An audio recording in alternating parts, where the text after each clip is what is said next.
नमस्कार, मैं हूं श्वेता सिंह और आप देख रहे हैं आज तक। गुजरात में दूसरे चरण का मतदान है। पूरी तैयारियां हो चुकी हैं, सारे मतदान केंद्र सज चुके हैं और नेताओं की जो धड़कनें हैं वो बुरी तरीके से रुकी हुई होंगी, क्योंकि इतने दिनों से हर दांव सबने आजमा लिया और अब हर दांव केवल एक मतदाता का होगा। जहां पर मतपेटियां प्रतीक्षा कर रही हैं, जो चुनाव अधिकारी हैं उन्होंने तैयारियां भी कर ली हैं और अंतिम समय तक कोई भी तैयारी वो छोड़ना नहीं चाहते हैं।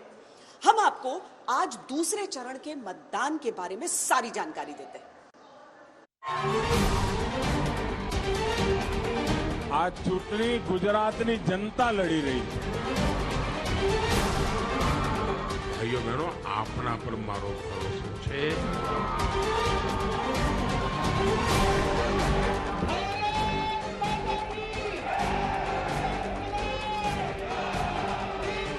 पूरे गुजरात में जबरदस्त आंधी चल रही है।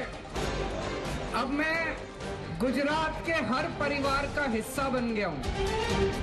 आम आदमी पार्टी का नमूना आया है ना यहाँ दिल्ली से, आतंकवाद का सच्चा हितैषी है।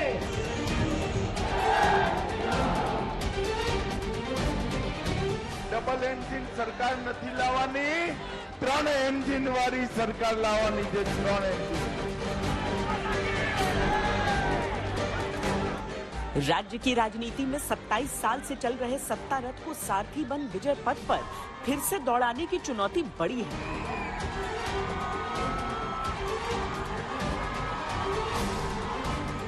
जो करना था कर चुके, जो कहना था कह चुके।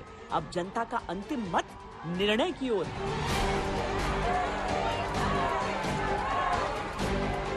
न नरेंद्र लड़े छे न भूपेन्द्र लड़े। आ वखते गुजरातनी चूंटणी गुजरातनी जनता लड़ी रही है। અને ભારતીય જનતા પાર્ટીએ જે વિશ્વાસ પૂરો કર્યો, ગુજરાતને સમગ્ર દેશમાં પહેલા નંબરે લઈ ગયા, એનું ગૌરવ એ ગુજરાતની जनताના ધન્યવાદ યાત્રા છે। कांग्रेस के खिलाफ आपका कौन सा कैंडिडेट है उसका प्रचार करो, उसके नाम से वोट मांगो, वो सब छोड़ दीजिए। मोदी को वोट दो।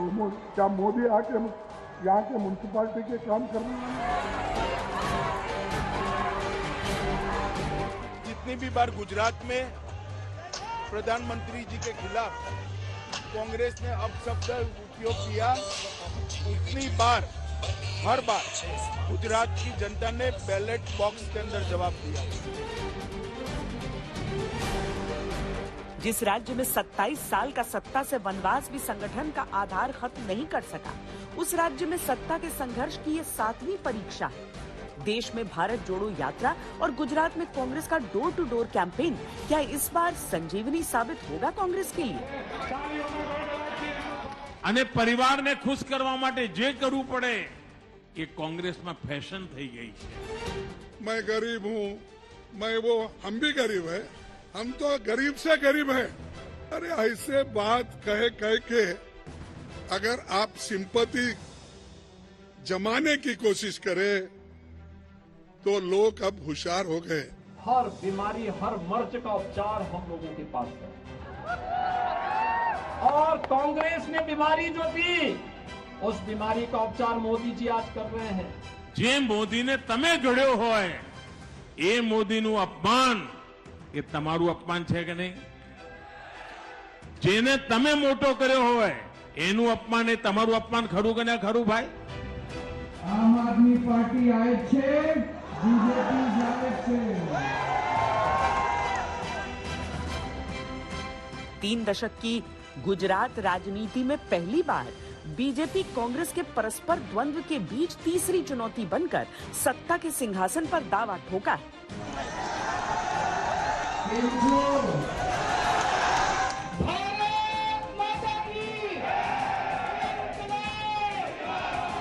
विवाद, संवाद, प्रतिवाद के बीच सत्ता परिवर्तन के लिए वोट मांगा है। क्या मिलेगा? चंद घंटों बाद होने वाली दूसरे फेज की वोटिंग में तय होने का समय। ये कहते हैं डबल इंजन की सरकार, डबल इंजन की सरकार। अरे एक इंजन खराब हो गया, डबल इंजन नहीं, अब नया इंजन लेके आओ, नए इंजन की सरकार। केजरीवाल जी, झूठ बोलना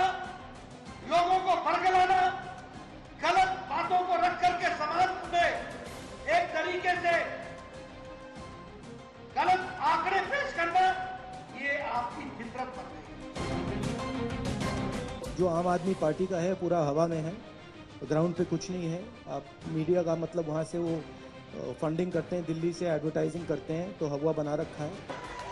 डबल इंजन की सरकार नहीं चाहिए, नए इंजन की सरकार चाहिए।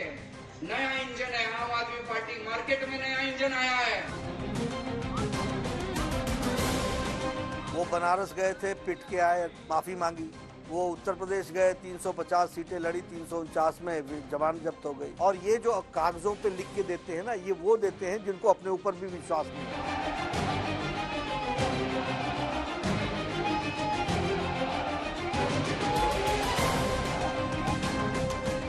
सत्ता प्राप्ति के लिए किसी भी दल को 92 सीटें चाहिए। पहले चरण की वोटिंग में 59.24% मतदाता 89 सीटों पर प्रत्याशियों का भविष्य तय कर चुके हैं।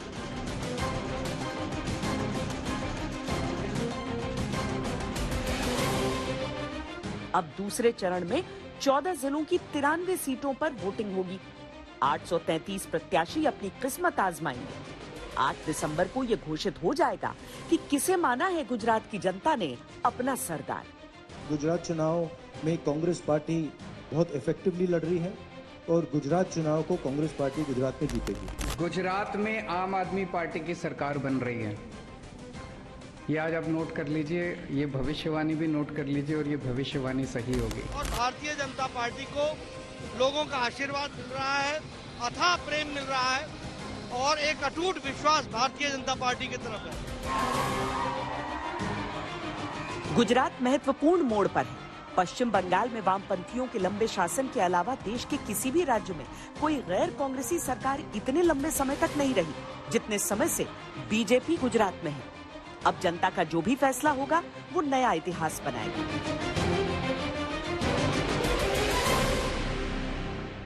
ये अहमदाबाद की नगर देवी है, मां भद्रकाली का मंदिर है। और जब अहमदाबाद का नाम कर्णावती हुआ करता था तब से ये मंदिर यहाँ पर स्थापित है। बेहद प्राचीन मंदिर है। राजनेता यहाँ पर आशीर्वाद के लिए आते हैं। प्रधानमंत्री नरेंद्र मोदी ने भी जब पहले दौर के बाद एक लंबा रोड शो किया तो यहाँ पर वो भी दर्शन के लिए आए थे।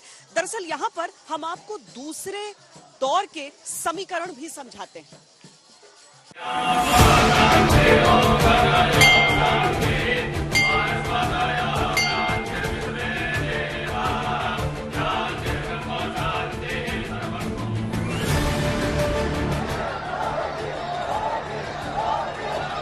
पहला ना रेकॉर्ड तोड़ी ना गए।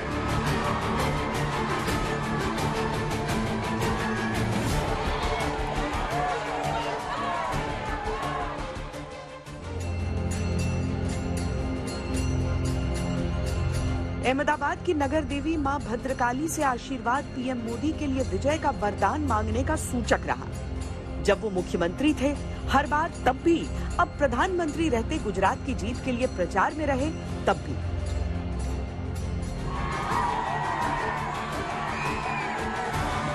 दूसरे चरण के चुनावों में अहमदाबाद में भी मतदान है। अहमदाबाद दरअसल गुजरात की वो धुरी है जिसके इर्द गिर्द सरकार का पहिया घूमता है।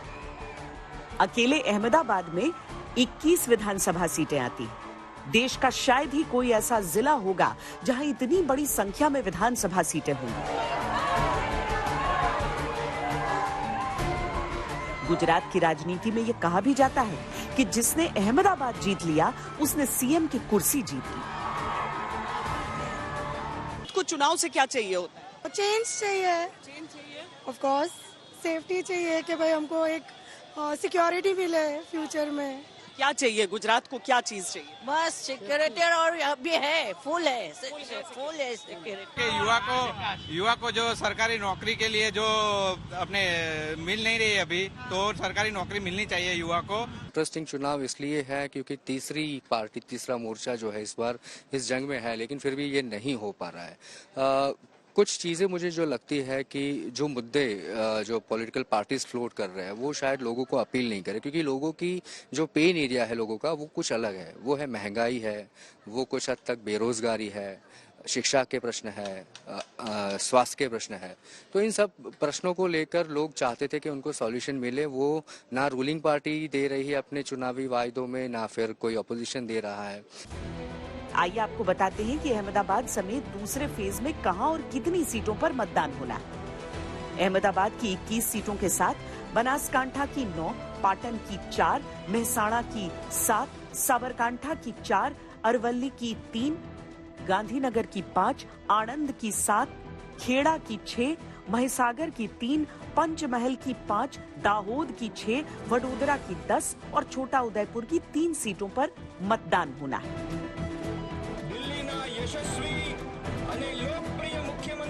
दूसरे चरण के चुनाव परिणाम पर गुजरात का राजनीतिक भविष्य काफी कुछ निर्भर करता है। गुजरात राज्य में सबसे अधिक सीटों वाले 5 जिले हैं, जिनमें से राजकोट की 8 और सूरत की 16 सीटों पर पहले चरण में मतदान हो चुका है। अब 3 सबसे अधिक सीटों वाले जिले दूसरे चरण में हैं, जहां 2017 के चुनावों में बीजेपी को निर्णायक बढ़त मिली थी। 2017 में बीजेपी ने अहमदाबाद की 21 में से 15 सीटें जीती थी, बनासकांठा की 9 में से 3 और वडोदरा की 10 में से 8 सीटें जीतकर सरकार बनाने का मार्ग प्रशस्त किया। दूसरे चरण में होने वाली वोटिंग का प्रतिशत भी परिणामों की एक रूपरेखा खींचेगा। हालांकि पहले चरण की वोटिंग पिछले 10 साल की वोटिंग के मुकाबले 5.5% कम है, जिसकी वजह से हर दल में बेचैनी है और इस तरह दलों की जिम्मेदारी अपने हर समर्थक को बूथ तक लाने की भी हो जाती है। गुजरात में दूसरे दौर का चुनाव है, तो यहाँ आदिवासी बहुल जो इलाका है पंचमहल, वहाँ की भी सीटें हैं। यहाँ पर गोधरा में भी चुनाव होने वाला है, वहाँ की भी जो विधानसभा सीटें हैं। जहाँ पर श्वेत क्रांति का जन्म हुआ वो आणंद भी है, अहमदाबाद भी है, यानी अलग अलग इलाके हैं, अलग अलग मिजाज है और सारी राजनीतिक पार्टियों के पास वृहद चुनौतियां हैं। मोदी जी ने बहुत काम किया। अभी महंगाई चल रही है ज्यादा और बेरोजगार। तो विकास किया है, बहुत अच्छा किया है। रोड है, फैक्ट्री है, जॉब है। गरीब को खाना पीना। जैसे रेट्स बढ़ रहे हैं, रॉ मटेरियल बहुत एक्सपेंसिव हो रहा है। युवा को जो सरकारी नौकरी के लिए जो अपने मिल नहीं रही है अभी। दूसरे चरण की सभी 93 विधानसभा सीटें सेंट्रल और नॉर्थ गुजरात में आती हैं। सेंट्रल गुजरात में सबसे अधिक 61 सीटें हैं, जिनमें से बीजेपी ने 2017 में 37 सीटें जीती थी। नॉर्थ गुजरात की कुल 32 सीटों में से बीजेपी को 14 सीटें मिली थी, जबकि कांग्रेस ने उस क्षेत्र से 17 सीटें जीती थी, यानी बीजेपी से 3 सीटें अधिक। सेंट्रल गुजरात की अधिकतर सीटें शहरी हैं, जहां के अधिकतर मतदाता गुजरात की विकास यात्रा के लाभार्थी हैं। यहां मुद्दा हर बार की तरह इस बार भी विकास ही है। गुजरात की हवा में व्यापार है, अभी सही चल रहा है। हमारा ग्राहकी भी अच्छी है। आज का दिन संडे है, संडे के दिन हमारा व्यापार रहता ही है। अठवाडिये में एक दिन मैडम व्यापार रहता है यहाँ बाजार में। वैसे गुजरात वोट करता है तो किस उम्मीद से करता है, क्या चाहिए? विकास चाहिए। दूसरा मुद्दा है एजुकेशन है। तीसरा मुद्दा ये भाईचारा बन के रहे, लड़ाई झगड़ा बंद हो जाए और कायम इसी तरह मिलजुल कर हम व्यापार करें। दूसरी तरफ नॉर्थ गुजरात की अधिकतर सीटों वाले क्षेत्र छोटे कस्बे वाले हैं, तो उनके मुद्दे कुछ अलग हैं। सड़कें, फ्लाईओवर्स, रोजगार, महंगाई जैसे मुद्दों के अलावा पानी की एक बड़ी समस्या इन इलाकों में अहम है। हम गरीब इंसान है, हमारे को धंधे से मतलब है, रोजी रोटी से मतलब है। किसी से लड़ना नहीं है, किसी से झगड़ना नहीं है, सिर्फ व्यापार करना है हमें। गुजरात वोट करता है तो किस चीज के लिए? गुजरात शांति के लिए, मुझे दंगे फसाद वो सब काम हो गए, इसके लिए इधर धंधा रोजगार अच्छा है पब्लिक का, इसके लिए वोट देता है। विकास, सड़क। हाँ, विकास चाहिए। क्या चाहिए होता है गुजरात में? विकास हो, रोजगारी हो, बेरोजगारी कम हो, यही चाहिए। और अभी आप देख ही रहे होगे मार्केट में कितनी भीड़ है मैडम, बरोबर। ये विकास का ही ये नजरिया है देखने का। क्या चाहिए होता है गुजरात को वोट डालने से? वोट डालने से ये होता है कि सब सुख शांति रहे, धंधा पानी अच्छा चले। 31 अक्टूबर को प्रधानमंत्री मोदी ने नॉर्थ गुजरात में पानी की समस्या को दूर करने के लिहाज से 8,000 करोड़ का प्रोजेक्ट लॉन्च किया। बीजेपी को उम्मीद है कि हर बार मुद्दा बनने वाला पानी शायद इस बार उनके लिए बड़ी जीत दर्ज कराने में सहायक होगा।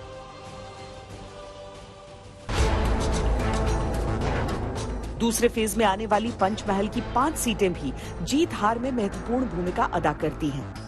पंचमहल में 30% आबादी आदिवासी समूह की है और उनके मुद्दे हमेशा से संवेदनशील रहे हैं। जिनमें अपनी पहचान से लेकर रोजगार, सामाजिक बेहतरी प्रमुख हैं। उमरगांव से अंबाजी, पूरा मेरा आदिवासी भाई बहनों का क्षेत्र, ये मेरा कार्य क्षेत्र था।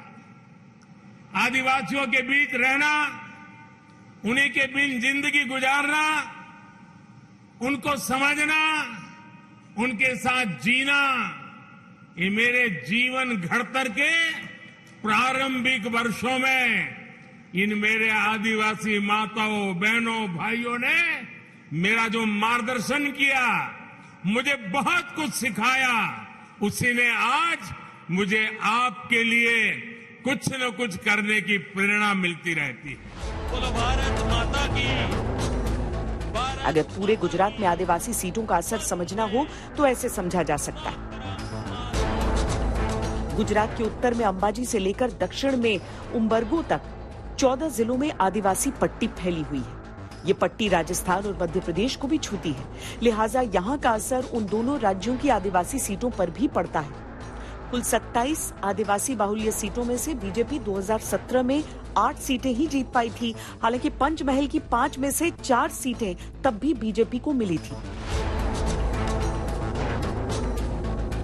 पंचमहल जिले में पड़ने वाली गोधरा सीट भी हर बार की तरह दूसरे चरण के चुनाव में लाइमलाइट में है। ओवैसी की पार्टी से इस सीट पर प्रत्याशी खड़ा करने से इस सीट का चुनाव रोचक हो गया है। यहाँ मुद्दे अब भी वही हैं जो 20 साल पहले थे। वो दिल्ली का कोई आफताब है, वो किसी एक लड़की के साथ रहता था बगैर शादी करे। उसने उस लड़की का कत्ल कर दिया बेदर्दी से, और आसाम के मुख्यमंत्री आकर कहते हैं लव जिहाद का किस्सा है। ये कहां से इसमें जिहाद आ गया? आसाम के मुख्यमंत्री, क्या आप दिन रात खाली जिहाद आपके आंख और दिमाग में घूमता है?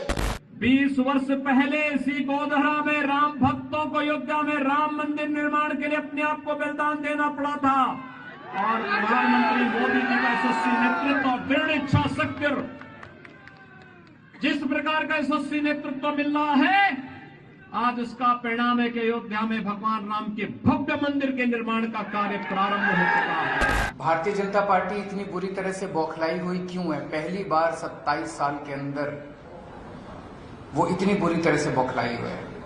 जितने लोग आपको बीजेपी को वोट देने वाले मिले सड़क के ऊपर, सबसे 5 मिनट बात करके देखो, ऐसे लगता है कि हर आदमी बीजेपी छोड़ के आम आदमी पार्टी को वोट दे रहा है। दूसरा चरण बीजेपी, कांग्रेस और आम आदमी पार्टी तीनों के लिए अहम है। यहाँ जीत हार का मार्जिन आमतौर पर कम ही रहता है। गुजरात, जहाँ की मिट्टी में वो आदर्श पलते हैं जो दुनिया को रास्ता दिखाते हैं, यहाँ पर लाजमी है कि जब चुनाव होंगे तो पूरी दुनिया टकटकी बांधे देखेगी। अब इन चुनावों में बहुत सारी ऐसी चीजें हुई जो कि पहले कई चुनावों में नजर आई थी, मसलन अपशब्द का मामला, लेकिन कुछ ऐसी चीजें भी हुई जो पिछली बार के चुनावों में बिल्कुल भी नहीं थी। पिछली बार के चुनाव में युवा नेताओं की एक तिकड़ी थी जो भारतीय जनता पार्टी के लिए बहुत मुश्किलें खड़ी कर रही थी। इस बार वो तिकड़ी भी बिछुड़ चुकी है।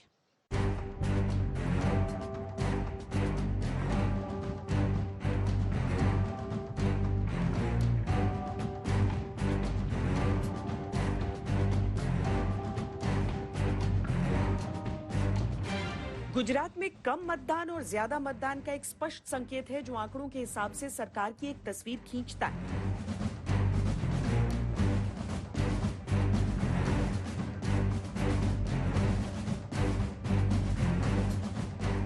दो 2017 के चुनावों में बीजेपी ने 99 सीटें जीती थी। वोट शेयर रहा था 49.01%। इसी चुनाव में कांग्रेस ने 1995 में सत्ता गंवाने के बाद सबसे अच्छा प्रदर्शन किया था और 77 सीटें जीती थीं। वोट शेयर रहा 41.4%। बीजेपी को वो चुनाव जीतने में पसीने छूट गए थे। अब आपको उन 93 सीटों की स्थिति का एक समीकरण समझाते हैं जिन पर दूसरे फेज में वोटिंग होनी है। बीजेपी ने 2017 में इन 93 में से 51 सीटें जीती थी और इन सीटों पर उसका वोट शेयर रहा था 48.82%। कांग्रेस ने 39 सीटें जीती थी और वोट शेयर रहा था 41.19%। 3 सीटें अन्य के खाते में गई। अब जो एक बात बार बार चर्चा में आ रही है वो ये कि पहले चरण में पिछली बार के मुकाबले कम वोटिंग हुई, जो पिछले 10 साल के हिसाब से सबसे कम है। तो इसका क्या अर्थ हुआ? 2022 में पहले चरण में वोटिंग हुई 63.14%। 2017 में पहले चरण में वोटिंग हुई थी 66.75%, यानी इस बार 3.61% कम वोटिंग। तो पहले चरण के आधार पर विपक्ष का यह मानना है कि 2012 में पहले चरण में अधिक वोटिंग हुई तो बीजेपी को अधिक सीटें मिली, और 2017 में कम मतदान हुआ तो कम सीटें मिली। इस बार भी पहले चरण में कम वोटिंग हुई है, तो क्या इसका असर पड़ता है? सामान्य तौर पर वोटिंग परसेंट के घटने बढ़ने का असर सरकार पर आखिरी बार 1995 में पड़ा था, जब बीजेपी ने कांग्रेस को सत्ता से बाहर किया था। लेकिन उसके बाद से ऐसा कुछ देखने को नहीं मिला, तब भी जब वोटिंग प्रतिशत घटता बढ़ता रहा। वैसे भी टर्नआउट में आए बदलावों को सत्ता परिवर्तन का सूचक नहीं माना जा सकता। ऐसा कई राज्यों में चली सरकारों के माध्यम से साबित हो चुका है। वोट प्रतिशत में लगातार बदलाव के बावजूद पश्चिम बंगाल में 1977 से 2011 तक यानी 34 साल लेफ्ट की सरकार रही। त्रिपुरा में 1993 से 2018 तक यानी 25 सालों तक एक ही सरकार रही। वोटिंग में कुछ प्रतिशत का ऊंच नीच सीटों पर तो असर डालता आया है, लेकिन सत्ता परिवर्तन के लिहाज से ये अक्सर देखने को नहीं मिला। जहां फाइट थी उस 5 कॉन्स्टिट्यूंसी में आप देखें तो वोट शेयर बढ़ा है। बाकी सब जगह 2002 की तुलना, 2002 में गोपी 60.91% वोट हुआ था फेज 1 में सौराष्ट्र में, तब भारतीय जनता पार्टी को 127 सीट्स मिली थी, जो बीजेपी का रिकॉर्ड है। अब जो 62.89 था, आज सुबह इलेक्शन कमीशन ने जो 21 बूथ्स बाकी रह गए तो 63.14% का अभी फाइनल फिगर आया है। मुझे ऐसा लगता है कि परिणाम में भारतीय जनता पार्टी का स्ट्राइक रेट कुछ सीट्स में इसलिए इंप्रूव होगा क्योंकि आम आदमी पार्टी ने ज्यादातर वोट जो है वो कांग्रेस पार्टी के काटे हैं। तो जहां त्रिकोणीय हुआ है वहां बीजेपी को फायदा हुआ है, और कुछ सीट ऐसी है जहां कांग्रेस पार्टी को भी फायदा हुआ है। लेकिन आम आदमी पार्टी को जितना ये दावा कर रहे हैं परसेंटेज ऑफ वोट शेयर बढ़ना एक बात है, और उसका सीट में कन्वर्जन होना वो अलग बात है। तो आम आदमी पार्टी का जन्म जरूर हुआ है, लेकिन वो सीट में कन्वर्ट होती हुई मुझे नहीं दिखाई दे रहा है। एक राज्य के तौर पर गुजरात में रंग ही रंग है, और यहाँ के राजनीति जो है उसमें भी रंगों की कमी है नहीं। जब से नरेंद्र मोदी का नाम केंद्र की राजनीति में चर्चा में आया तब से ही, लेकिन यहाँ जब भी चुनाव होते हैं हर राजनीतिक पार्टी की नजर उस पर रहती है। सब इसका आकलन, इसका विश्लेषण करते हैं, और कहा जा सकता है कि यहाँ चुनावों में जो अलग अलग फैक्टर्स होते हैं उसमें मोदी फैक्टर बहुत बड़ा होता है। तो क्या इस बार भी यह नाम इतना ही बड़ा एक फैक्टर है, या गुजरात की जनता कुछ और बातें भी सोच रही है?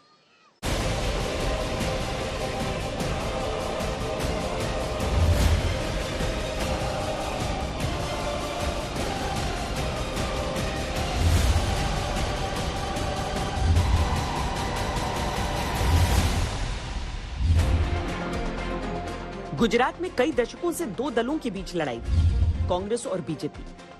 लेकिन बहुत वर्षों के बाद गुजरात की लड़ाई में त्रिकोणीय संघर्ष देखने को मिल रहा है, और उसका कारण है आम आदमी पार्टी। गुजरात की चुनावी राजनीति का एक सच सबके सामने है कि पाटीदारों के वोट अहम भूमिका निभाते हैं। हर दल के दांव में पाटीदार केंद्र में होते हैं। इस बार बीजेपी ने 45, कांग्रेस ने 42 और आम आदमी पार्टी ने 46 पाटीदार समाज के प्रत्याशी बनाए। चुनाव के तमाम मुद्दों के बीच पाटीदार खुद एक मुद्दा बने रहे। मैं जनता में खूब घूम रहा हूँ। पहली चीज तो राजेंद्र गौतम को मैंने सस्पेंड नहीं किया। राजेंद्र गौतम ने बीजेपी के षड्यंत्र के खिलाफ अपना त्यागपत्र दिया। नंबर 2, गोपाल इटालिया से अगर जनता इतनी त्रस्त होती, मेरे को कहीं तो कोई कहता है जी गोपाल इटालिया, मेरे तो अपने साथ रखता हूं, मेरी गाड़ी में बैठ के घूमते हैं गोपाल इटालिया, मेरे साथ स्टेज पे भाषण देते हैं, कहीं किसी ने कुछ नहीं कहा। उनका जो भी वीडियो है, जनता को उस पर एतराज नहीं है। जनता को यार बिजली से चाहिए, पानी चाहिए, शिक्षा चाहिए, स्वास्थ्य चाहिए। मेरा केवल इतना कहना है कि जैसे ईशुदान जी मुद्दों की राजनीति करते थे, आप भी गोपाल इटालिया को छोड़ के मुद्दों की पत्रकारिता करनी शुरू कीजिए। मुद्दों से जनता का समाधान होगा। गोपाल इटालिया इंपॉर्टेंट नहीं है, केजरीवाल भी इंपॉर्टेंट नहीं है, देश इंपॉर्टेंट है, गुजरात इंपॉर्टेंट है। गुजरात की जनता त्रस्त है, महंगाई से त्रस्त है गुजरात की जनता। अरे हूँ तो सेवक छू, हूँ तो सेवादार छू અને સેવક કે સેવાદારની એવી ઓકાત હોતી છે? અરે તમે મને નીચ પણ કહ્યો, નીચી જાતિનો પણ કહ્યો, અરે તમે તો મને મોતનો સોદાગરો પણ કહ્યો, અરે તમે તો મને ગંદી નાળીનો કીડો પણ કીધો, બધું કીધું ભાઈ, તમે બધું કીધું। હવે તમે ઓકાત બતાવવા નીકળ્યા છો? અમારી કોઈ ઓકાત નથી। મહેરબાની કરીને વિકાસના મુદ્દાની ચર્ચા કરો। बीते 20 साल में गुजरात में जाति और समुदाय का मतदान प्रतिशत कितना है और उसमें पाटीदार वोटों की क्या भूमिका रहती है, आइए वो आपको बताते हैं। साल 2002 में पाटीदार समाज का वोट प्रतिशत 78% रहा, साल 2007 में 66%, साल 2012 में 73% और 2017 में 76% रहा, जो ये दर्शाता है कि पाटीदार समाज वोटिंग को लेकर बेहद जागरूक रहा है। इसी हिसाब से क्षत्रिय समाज का 2002 में वोट प्रतिशत 65%, 2007 में 51%, 2012 में 73% और 2017 में 74% रहा।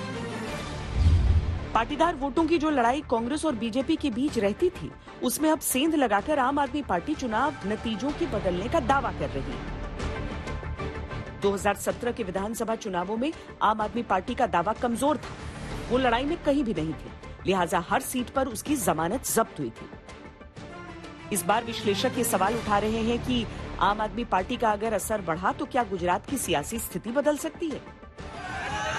2017 के चुनावों में पाटीदार समाज की नाराजगी बीजेपी से दिख रही थी, जिसका मुख्य कारण हार्दिक पटेल के नेतृत्व में होने वाले पाटीदार आंदोलन थे। लेकिन इस बार उस लड़ाई के सबसे बड़े लड़ैया कहे जाने वाले हार्दिक पटेल खुद बीजेपी के नेता हैं। तो अब पाटीदार बीजेपी से कितने नाराज हैं भी या नहीं, इसका काफी असर सीटों पर पड़ेगा। जो जीत का विश्वास नरेंद्र भाई मोदी ने यहाँ की जमीनों पर रखा है, जो भरोसा लोगों में डाला है, वो भरोसा आने वाले 25 साल तक कैसा रहना चाहिए गुजरात, उस बात की विजय का ये चुनाव होगा। और मुझे लगता है कि इस चुनाव में अभी तक के सभी प्रकार के चुनावी रिकॉर्ड तोड़ के सबसे जंगी बहुमत से भारतीय जनता पार्टी की सीटें आएगी। हद्दी पे कितनी सीट्स आएगी बीजेपी की? 150 से। यहाँ एक बात ऐसी जरूर है जो इन चुनावों को पिछले चुनावों से एक अलग लीग पर ले जाने की ओर बढ़ते दिख रही है। कांग्रेस के पाटीदार वोटों में अगर आम आदमी पार्टी ने सेंध लगाई तो आम आदमी पार्टी को जो फायदा होगा वो होगा, लेकिन सीटों और वोट शेयर के लिहाज से बीजेपी को ज्यादा फायदा हो सकता है। दूसरी बात, अगर कांग्रेस का वोट शेयर आम आदमी पार्टी की ओर खिसका तो कांग्रेस के लिए स्थिति पिछले चुनावों के मुकाबले अधिक सोचनीय हो सकती है। आम आदमी पार्टी अगर कांग्रेस पर भारी पड़ी तो केंद्रीय राजनीति में उसका मोदी बनाम केजरीवाल का दावा मजबूत हो सकता है।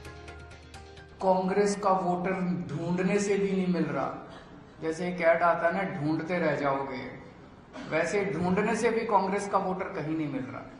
गुजरात में आम आदमी पार्टी की सरकार बन रही है, ये आज आप नोट कर लीजिए, ये भविष्यवाणी भी नोट कर लीजिए और ये भविष्यवाणी सही होगी। कांग्रेस पिछले चुनावों में अधिक आक्रामक थी, लेकिन इस बार कांग्रेस का प्रचार किसी भी दौर के गुजरात प्रचार के मुकाबले बहुत शांत है। कांग्रेस ने कार्यकर्ताओं और संगठन के पदाधिकारियों पर ही विश्वास करके चुनावी रणनीति बनाई।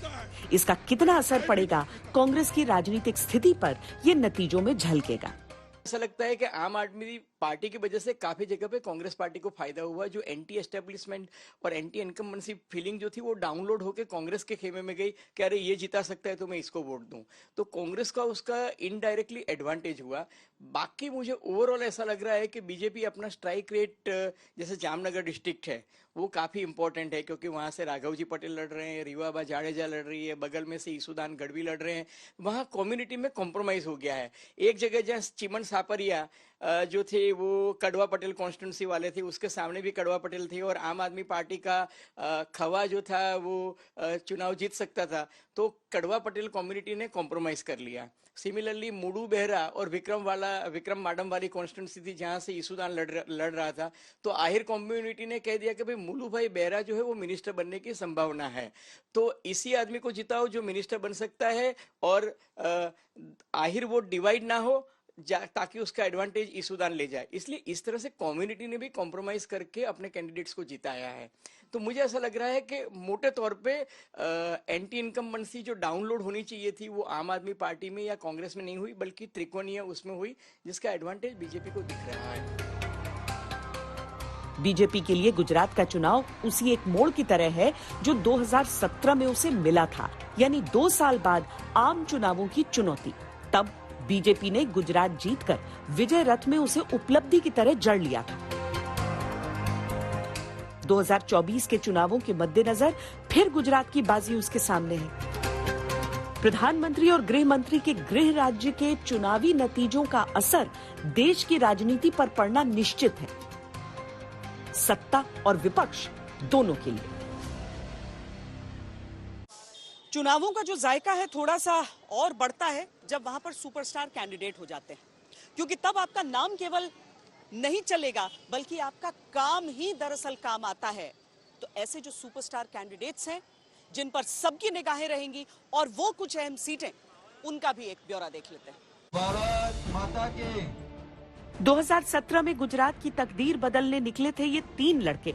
बीजेपी के खिलाफ थे और इनका संकल्प था बीजेपी की सत्ता को उखाड़ने का। 2022 में ये तीनों तकदीर के उस तिराहे पर हैं, जहां पार्टी, विचारधारा और संघर्ष सब बदला हुआ है। दूसरे फेज का चुनाव इन तीनों की तकदीर भी तय करेगा। हार्दिक पटेल अब बीजेपी में हैं और विरमगाम सीट से उम्मीदवार हैं। अल्पेश ठाकुर भी भारतीय जनता पार्टी के नेता हैं और गांधीनगर दक्षिण सीट से उम्मीदवार हैं। जिग्नेश मेवाणी कांग्रेस नेता हैं और बड़गांव सीट से उम्मीदवार हैं। तीनों के सामने चुनौती है अपनी अपनी सीट को जीतकर खुद को भविष्य का नेता साबित करने की। इसके अलावा सबकी निगाहें जिन सीटों पर हैं, उनमें से सबसे खास सीट है अहमदाबाद की घाट लोडिया। ये सीट 2012 में अस्तित्व में आई थी और इस पर पहली बार आनंदीबेन पटेल लड़ी और बाद में मुख्यमंत्री बनी। 2017 में इस सीट से भूपेंद्र पटेल चुनाव लड़े और वर्तमान में वो गुजरात के मुख्यमंत्री हैं। इस बार भी भूपेंद्र पटेल ही इस सीट से मैदान में है। कांग्रेस ने यहां से अमी याज्ञनिक और आम आदमी पार्टी ने विजय पटेल को उतारा है। आइए अब उन सीटों पर नजर डालते हैं जिन पर सबकी निगाहें रहेंगी। वडोदरा सिटी सीट से बीजेपी की तरफ से मनीषा वकील प्रत्याशी हैं। मनीषा मौजूदा सरकार में सामाजिक न्याय मंत्री हैं। 2012 और 2017 के चुनाव में वो बीजेपी से जीत दर्ज करा चुकी हैं। मनीषा के सामने कांग्रेस ने गुणवंत परमार और आम आदमी पार्टी ने जिगर सोलंकी को मैदान में उतारा है। नरोदा से भारतीय जनता पार्टी ने सिटिंग विधायक बलराम थावानी की जगह पायल कुकरानी को प्रत्याशी बनाया है। पायल के पिता पर गुजरात दंगों का दोष है, इस वजह से उनकी उम्मीदवारी चर्चा में है। पायल के सामने नरोदा से कांग्रेस का कोई प्रत्याशी नहीं है, बल्कि उसकी सहयोगी पार्टी एनसीपी से मेघराज डोडवानी मैदान में है। आम आदमी पार्टी से ओम प्रकाश तिवारी नरोदा सीट पर लड़ाई को त्रिकोणीय बना रहे हैं। विसनगर सीट से परिवार एवं स्वास्थ्य कल्याण मंत्री ऋषिकेश पटेल चुनाव मैदान में हैं। ऋषिकेश 2012 और 17 में बीजेपी के टिकट से विधायक चुने गए थे। हालांकि पिछली बार वो सिर्फ 1.8% के मार्जिन से जीत पाए थे। कांग्रेस ने इस सीट से कीर्तिभाई पटेल और आम आदमी पार्टी ने जयंतीलाल पटेल को प्रत्याशी बनाया है। इस सीट पर तीनों पटेल प्रत्याशी होने के कारण चुनाव दिलचस्प है। गोधरा सीट पर भी सभी की नजरें होंगी, क्योंकि ये सीट कई सांप्रदायिक और राजनीतिक कारणों से हमेशा हॉट सीट बनी रहती है। बीजेपी ने यहां से 2017 के विधायक सीके राहुल जी पर ही दांव खेला है। हालांकि तब वो केवल 258 वोटों के अंतर से ही जीत हासिल कर पाए थे। उनके सामने कांग्रेस ने स्मिताबेन चौहान को और आम आदमी पार्टी ने राजेश पटेल को प्रत्याशी बनाया है। लेकिन सारे समीकरण तब नए सिरे से बनने लगे जब AIMIM यानी ओवैसी की पार्टी ने हसर कचाबा को यहां से प्रत्याशी बना दिया। प्रधानमंत्री मोदी ने 5 साल में 25 साल का भविष्य तय करने वाला चुनाव बताकर वोट मांगा है। जनता की अदालत में फैसले की सबको प्रतीक्षा है। ये चक्री है, हवा की दिशा के हिसाब से घूमती है। चुनावों में भी सबको ऐसा ही लगता है कि उनकी हवा के हिसाब से नेता अपने दावों की हवा बनाकर और जो वोटर है उन्हें चक्करगिन्नी की तरह घुमा दे। लेकिन दरअसल जो निर्णय होता है लोगों का, वो बना देता है सियासत को चक्करगिन्नी। तो इस बार क्या होगा उसको लेकर भी सबका अपना अलग अलग आकलन है।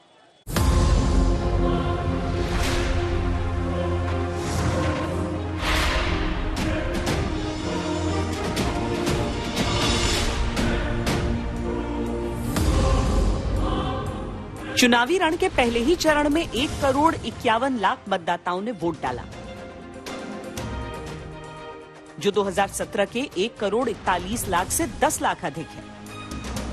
लेकिन विडंबना ये रही कि मत प्रतिशत पहले चरण का पिछली बार से कम रहा।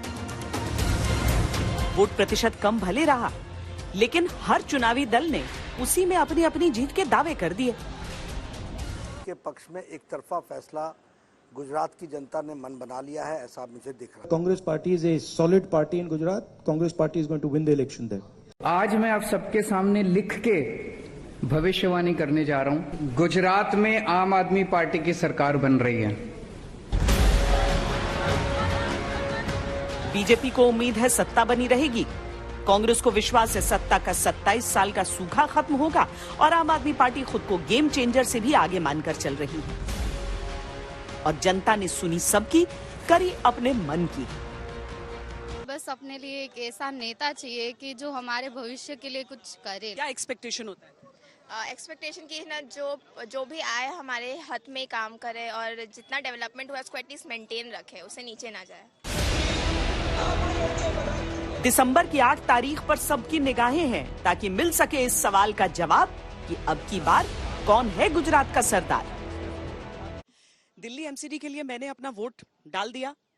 अगर आप गुजरात के वोटर हैं तो ऐसा ही कोई पोलिंग बूथ आपका भी इंतजार कर रहा है। अपना वोट जरूर डालिएगा दूसरे फेज में।